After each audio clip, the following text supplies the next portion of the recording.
ओम शांति।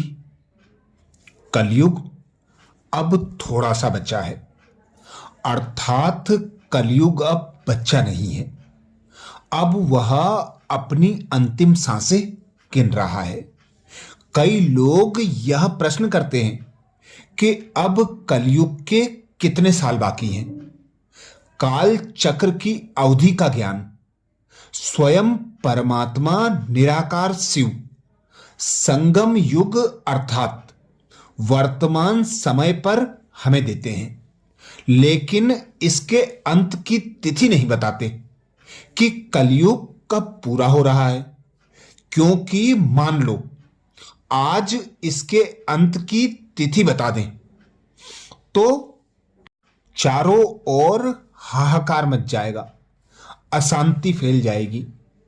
ऐसे ही बाबा कहते हैं, यदि किसी व्यक्ति को कहा जाए कि तेरे जीवन में केवल 24 घंटे शेष हैं, तुम जितना चाहो उतना भगवान को याद कर लो, तो क्या वह भगवान को याद कर सकेगा?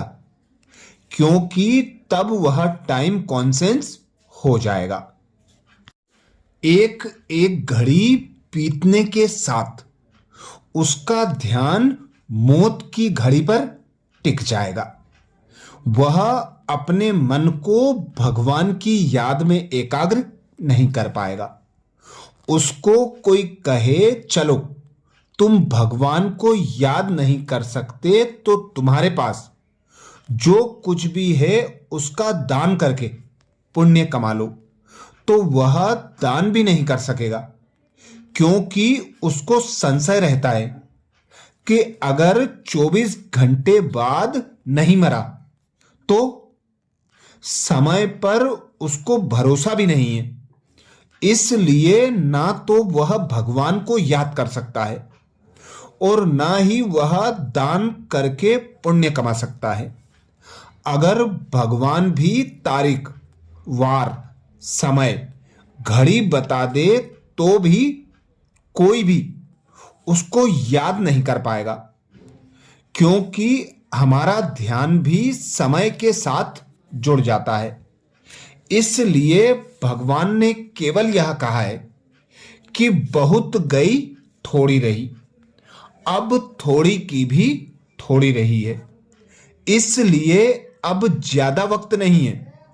वर्तमान समय के प्राकृतिक असंतुलन की स्थिति को देखते हुए विज्ञान ने भी इस बात की पुष्टि कर दी है कि अब जिस प्रकार का परिवर्तन वातावरण में आ रहा है, यह भी बता रहा है कि अब समय ज्यादा नहीं रहा है।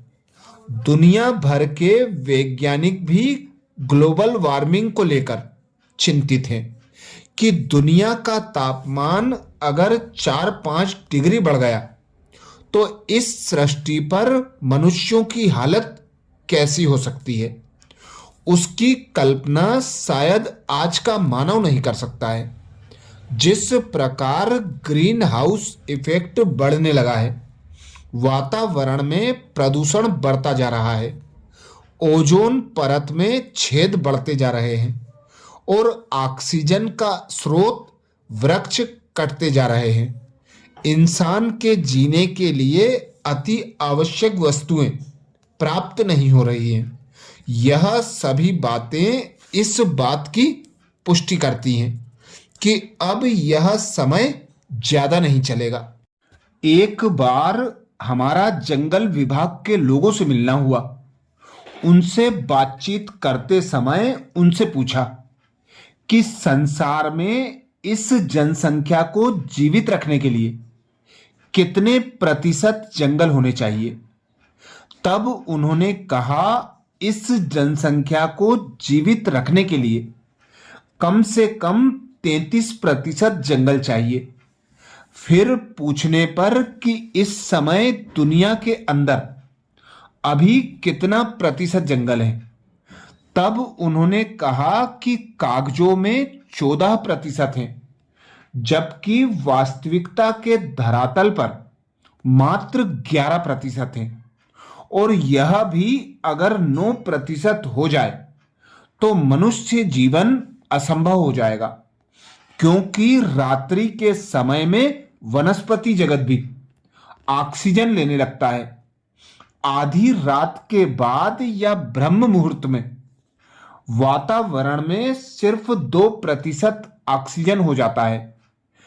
तभी सुबह के समय में कई लोगों को अस्थमा अर्थात अटैक या दिल का दौरा अधिक होता है। अब ऑक्सीजन की मात्रा का 9% रह जाने पर तो मानव जीवन का अस्तित्व खतरे में आ जाएगा। जिस तरह प्राकृतिक असंतुलन के कारण संसार में बड़े पैमाने पर भूकंप भी आ रहे हैं, ज्वालामुखी फट रहे हैं, चक्रवात तूफान आ रहे हैं और सुनामी लहरें उठ रही हैं, इसी तरह मतभेद, जाति भेद, धर्म भेद, भाषा भेद के कारण खून की नदियां बहने लगी हैं। और फिर यह बात भी तो है कि जो मिसाइलें बनाई हैं वे रखने के लिए तो नहीं बनाई हैं, उनका प्रयोग आज नहीं तो कल होना ही है।